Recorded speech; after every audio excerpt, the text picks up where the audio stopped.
Սրբազան պայքարի գործով անցնող Լիդիա Մանթաշյանին ազատ արձակելու պահանջով վաղ առավոտից գլխավոր դատախազության դիմաց մի խումբ քաղաքացիներ հայտարարեցին, որ նստացույց են անում։ Հայաստանում կա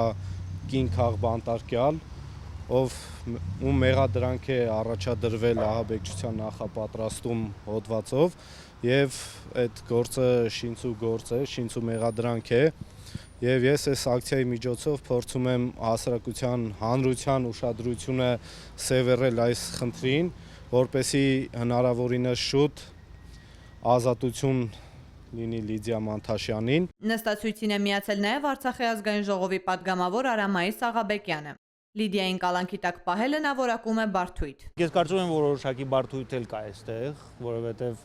հենց աղջկա կնոջ նկատմամբ այսպիսի վերաբերմունքը առնվազն նաև բարդույթի մասին է խոսում, ցույց տալու համար, որ տեսեք մենք տղամարդ ենք։ Ակցիայի մասնակիցներն ասում են, որ նստացույցը շարունակելու են այնքան, մինչև Լիդիա Մանթաշյանն ազատ արձակվի քրեակատարողական հիմնարկից։